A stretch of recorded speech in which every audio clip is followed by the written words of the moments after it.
Être adulte ne signifie pas ne plus ressentir d'émotions. Cela signifie apprendre à vivre avec elles de manière responsable.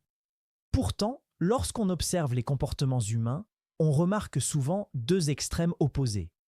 D'un côté, des personnes qui réagissent avec une intensité immédiate et débordante, passant de 0 à 60 en quelques secondes, que ce soit dans un embouteillage, face à une remarque anodine ou lors d'un désaccord mineur. De l'autre, des individus qui semblent presque imperméables aux émotions, toujours calmes en apparence, rationnels, peu expressifs, parfois perçus comme distants ou froids.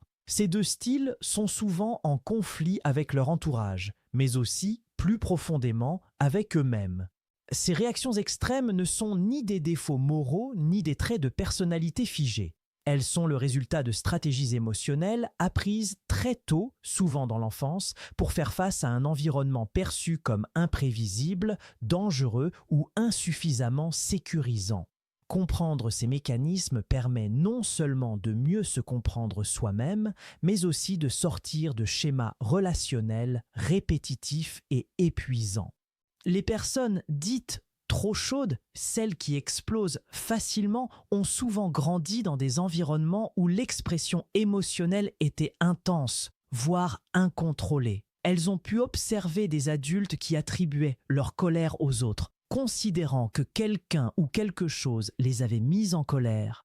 Ce modèle enseigne implicitement que les émotions viennent de l'extérieur et qu'elles justifient des réactions immédiates. Derrière cette réactivité se cache pourtant une anxiété constante, une hypervigilance, une attente permanente que quelque chose tourne mal. Ces personnes sont souvent câblées pour repérer le danger, l'injustice ou l'erreur, ce qui les place dans un mode de lutte presque permanent. Ce fonctionnement s'accompagne fréquemment d'une forte autocritique. La vie est organisée autour de règles strictes, de « il faut » et de « on doit », appliquées à soi comme aux autres. Le besoin de contrôle devient central, non pas par désir de domination, mais pour apaiser une insécurité profonde. Les autres sont alors traités de la même manière que la personne se traite elle-même, avec exigence, dureté et peu de tolérance à l'erreur. L'émotion déborde parce qu'elle n'est jamais véritablement régulée, seulement contenue jusqu'à ce qu'elle explose. À l'autre extrême se trouvent les personnes dites trop froides. Leur absence apparente d'émotions ne signifie pas qu'elles n'en ressentent pas, mais qu'elles ont appris à les intérioriser. Certaines ont grandi dans des familles où les émotions étaient peu exprimées, peu de conflits, mais aussi peu d'affection, peu de discussion sur les ressentis, une valorisation excessive de la logique et du contrôle. D'autres, au contraire, ont grandi auprès de parents explosifs, imprévisibles, colériques. Dans ces cas-là, l'enfant apprend très tôt que l'expression émotionnelle est dangereuse. Pour survivre psychologiquement, il se fait discret, s'adapte, marche sur des œufs. Ces individus ont souvent intégré l'idée que leurs émotions sont un problème ou une menace. Là où les chauds blâment les autres, les froids se blâment eux-mêmes. Ils prennent sur eux, se taisent, minimisent leurs besoins. Cette stratégie peut fonctionner à court terme, mais elle comporte des risques. Les émotions refoulées ne disparaissent pas, elles s'accumulent. Certaines personnes finissent par les anesthésier à l'aide de substances, de comportements compulsifs ou d'un surinvestissement dans le travail. D'autres connaissent des explosions ponctuelles, suivies d'une culpabilité intense, ce qui les ramène à l'inhibition, créant un cycle difficile à briser. Entre ces deux extrêmes se trouve ce que l'on pourrait appeler le juste milieu émotionnel, un espace où les émotions ne sont ni projetées violemment sur les autres, ni enfouies au point de disparaître de la relation. Dans cet espace, les émotions sont reconnues, nommées, exprimées de manière proportionnée et utilisées comme des informations. Atteindre cet équilibre ne consiste pas à devenir quelqu'un d'autre, mais à apprendre des compétences émotionnelles qui n'ont parfois jamais été enseignées.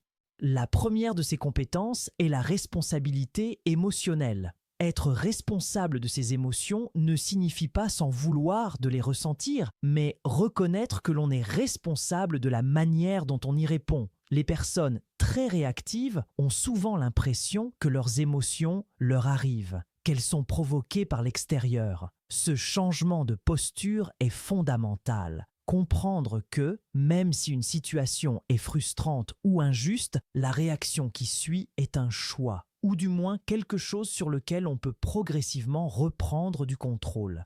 Cette prise de responsabilité est le point de départ de toute régulation émotionnelle adulte. Les émotions ne surgissent pas de nulle part. Elles sont étroitement liées aux croyances que nous entretenons sur nous-mêmes, sur les autres et sur le monde. Deux personnes peuvent vivre exactement la même situation et ressentir des émotions radicalement différentes, simplement parce qu'elles ne lui donnent pas le même sens. La colère du conducteur agressif repose souvent sur une croyance implicite. L'autre est stupide, irresponsable, il me manque de respect. À l'inverse, la peur de la personne qui n'ose pas s'exprimer repose sur une autre croyance. Si je parle, il va se passer quelque chose de grave. Ces croyances, souvent héritées de l'enfance, colorent la réalité. En travaillant sur ces croyances, il devient possible de modifier l'intensité émotionnelle.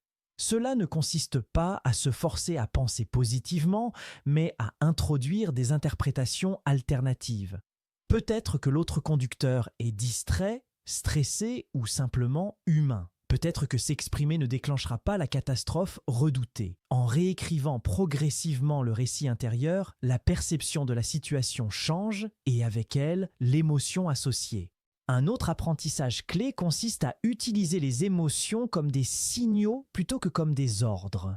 La colère, la tristesse, l'inquiétude ne sont pas des ennemis à éliminer. Elles indiquent souvent qu'un besoin n'est pas satisfait. Derrière la colère se cache parfois un besoin de respect ou de reconnaissance. Derrière la tristesse, un besoin de soutien ou de connexion. Derrière l'anxiété, un besoin de sécurité ou de clarté. Se poser non seulement la question « que suis-je en train de penser ?», mais aussi « de quoi ai-je besoin ?», permet de transformer l'émotion en information utile.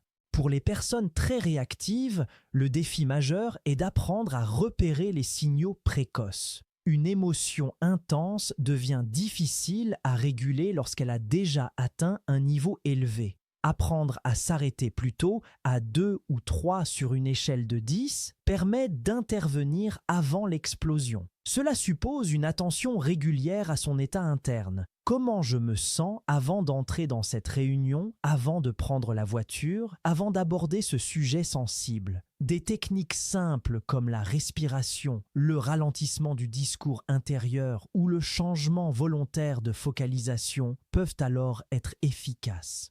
Pour les personnes qui internalisent, le défi est inverse. Il ne s'agit pas de freiner, mais d'oser avancer. Cela implique de prendre des risques émotionnels mesurés, exprimer un désaccord, poser une limite, demander de l'aide.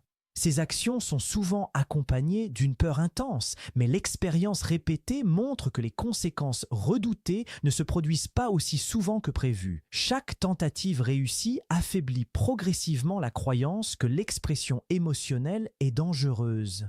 Gérer ses émotions, ce n'est donc ni les nier, ni les laisser prendre le contrôle. C'est apprendre à se situer dans cet espace intermédiaire où l'on peut ressentir sans être submergé, exprimer sans agresser, écouter sans s'effacer. Cela demande du temps, de la pratique et beaucoup de patience envers soi-même.